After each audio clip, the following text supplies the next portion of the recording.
Super powers भी India के आगे घुटने टेक रही हैं, तो 22 के पीछे क्या राज है? मुझे जहाँ तक लगता है ना, इंडिया बहुत जल्द जो है ना वो सुपर पावर बन जाएगा। मतलब है कुछ साल में 2 या 3 साल में वो चाइना की जो इकोनॉमी है उसको ओवरटेक कर सकता है। 2024 में जो है इंडिया राइजिंग सुपर पावर जो है वो बन जाएगा। तो पाकिस्तान जो है वो राइजिंग एज अ बेकारी नेशन है। अब आप यकीन करें, शर्मिंदगी होती है क्योंकि इंटरनेशनल लेवल पर हमारे सियासतदानों ने हमारा इतना गंदा इमेज बना दिया है कि ये लोग तो हर मुल्क में सिर्फ मांगने के लिए जाते हैं, तो हमें एज अ बेकारी नेशन डिक्लेयर कर दिया गया है। तो ये तो आपकी बात ठीक है कि वेदर राइजिंग नेशन है, वो सुपर पावर बन रहा है। क्यों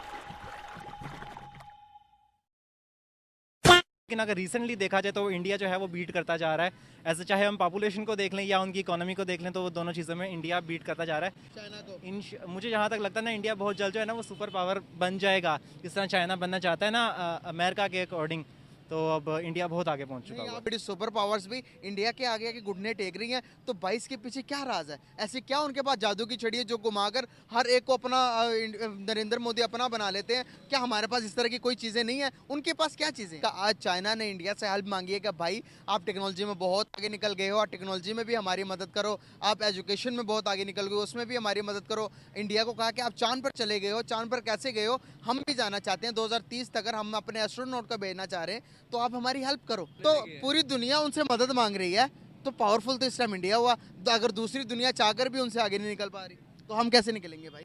इंडिया जो है इस वक्त एक जिसे कहते हैं कि प्रोएक्टिव और स्ट्रेटेजिकली कॉन्फिडेंट कंट्री नजर आता है। बहुत बड़ी बात है ये। मतलब है कुछ साल में 2 या 3 साल में वो चाइना की जो इकोनॉमी है उसको ओवरटेक कर सकता है।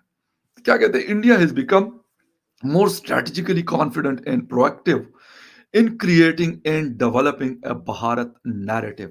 जो इंडिया की गाड़ी है वो इस वक्त अच्छी खासी स्पीड से दौड़ रही है और बड़ी प्लेन रोड पे दौड़ रही है। उसकी वजह है गाड़ी बड़ी फिट है, मोदी है तो मुमकिन है। लेकिन उन्होंने कहा नहीं यार, ये नारा नहीं है, ये एक रियलिटी है, ये एक फैक्ट है।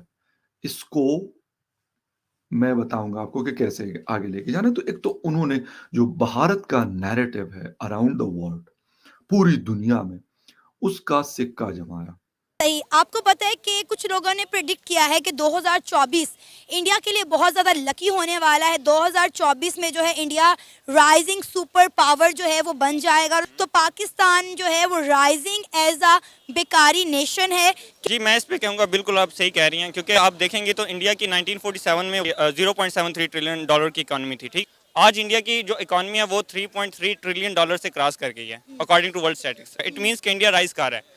लेकिन जैसे अगर हम देख लें, हम एज अ भिखारी नेशन, इन्वेस्टमेंट उठ रही है, मुल्क आगे नहीं जा रहा, लॉ एंड जस्टिस कोई नहीं है। पाकिस्तान में गुर्बत की शरह दिन ब दिन बढ़ती चली जा रही है, लेकिन अफसोस की बात है हमारा मुल्क पाकिस्तान जो है बेशुमार मदनियात से, बेशुमार वसाइल से माला माल है, लेकिन उसके बावजूद भी हम हमेशा दूसरे मुल्कों के आगे हाथ फैलाते, कटोरा लेकर उनसे भीख मांगते हुए नजर आ रहे हैं। अब आप यकीन करें, शर्मिंदगी होती है क्योंकि इंटरनेशनल लेवल पर हमारे सियासतदानों ने हमारा इतना गंदा इमेज बना दिया है कि ये लोग तो हर मुल्क में सिर्फ मांगने के लिए जाते हैं, तो हमें ऐसा बेकारी नेशन डिक्लेयर कर दिया गया है।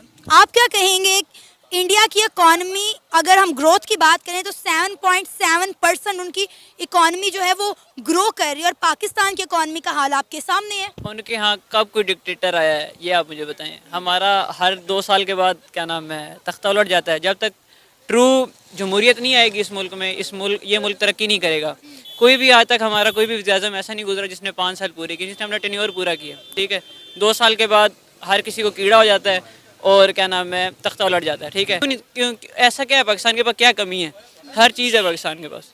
कि इंडिया के अंदर हर चीज़ जो है वो खुद बनती है, सुई से लेके जहाज़ तक हर मिसाइल वो अपने मुल्क के अंदर बना रहे हैं। और इवन के उन्होंने अपनी इम्पोर्ट पे ज़्यादा कम और एक्सपोर्ट पे जो है वो ज़्यादा ध्यान देना शुरू कर दिया है। अब आप देखें कि इसी तरह जो है मुल्क की मौशियत बढ़ती है। आप देखें वर्ल्ड बैंक कह रहा है कि पाकिस्तान का इकोनॉमिक मॉडल काम नहीं कर रहा, पाकिस्तान डिफ़ॉल्ट होने वाला है। कितने सालों से आप सुन रहे हैं कि पाकिस्तान डिफ़ॉल्ट हो रहा है। अब इंडिया की इकॉनमी देख लें, कोई ऐसा मुल्क जिसके साथ उनकी ना बनती हो, जिनके साथ वो ट्रेड ना कर रहे हो।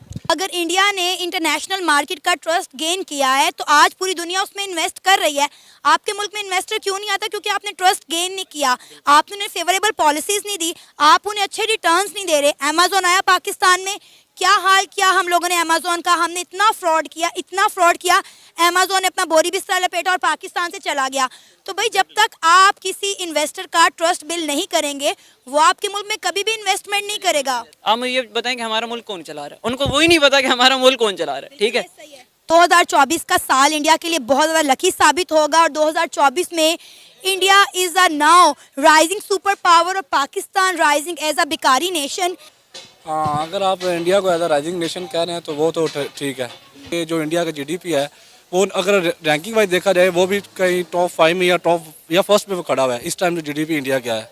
तो ये तो आपकी बात ठीक है कि एज अ राइजिंग नेशन है, वो सुपर पावर भी बन रहा है। कि रिसेंटली इंडिया के जो फॉरेन मिनिस्टर थे एस जयशंकर, वो रशिया के दौरे पर मौजूद थे और रशिया के साथ बड़ी डील्स करके आए हैं। तो मेरा नहीं ख्याल कोई ऐसा मुल्क होगा जिसके इंडिया के साथ बनती नहीं होगी। इंडिया के साथ जितने भी बॉर्डर्स लगते हैं या बॉर्डर नहीं लगते, इंडिया की मेरा ख्याल है हर मुल्क के साथ अच्छी बनती है और वो अच्छी ट्रेड कर रहे हैं। कोई भी नहीं, इवन के इस्लामिक कंट्री कोई मुश्किल वक्त में हमारे साथ खड़ी नहीं हुई। हम कहते थे कि भाई चाइना हमारा बेहतरीन दोस्त है, मुश्किल वक्त में तो चाइना ने भी हमारा साथ छोड़ दिया। पाकिस्तान के फ्यूचर का हमें तो अपना नजर नहीं आ रहा, हम बाहर जाने को सोच रहे हैं। ये साल तो चेंज नहीं हुए। सर आपका नाम? जाहिर अहमद। क्या करते हैं सर आप? जी मैं कस्टमर सपोर्ट ऑपरेशन और ई कॉमर्स में एक कंपनी है वहाँ पे काम करता हूँ। ज़बरदस्त सर, बहुत सारे जो लोग हैं उन्होंने ये प्रेडिक्ट किया है कि 2024 का साल जो है वो इंडिया के लिए बहुत ज़्यादा लकी साबित होने वाला है। 2024 में जो इंडिया है राइजिंग सुपर पावर बन जाएगा। एक तरफ तो इंडिया के सुपर पावर बनने की प्रेडिक्शन की जा रही है, दूसरी तरफ अगर हम बात करें पाकिस्तान की तो कह रहे हैं कि पाकिस्तान जो है वो राइजिंग हो जाएगा एज अ भिखारी नेशन। सर आप देखिए कि वाकई में इंडिया जो है दिन ब दिन उसकी इकॉनमी जो है ऊपर की तरफ जा रही है, लेकिन अगर हम बात करें पाकिस्तान की तो आपको नहीं लगता कि हमने सिर्फ मांगने पर ही जोर दिया हुआ है? कभी हम किसी मुल्क के पास चले जाते हैं मांगने के लिए, कभी हम किसी मुल्क के पास चले जाते हैं।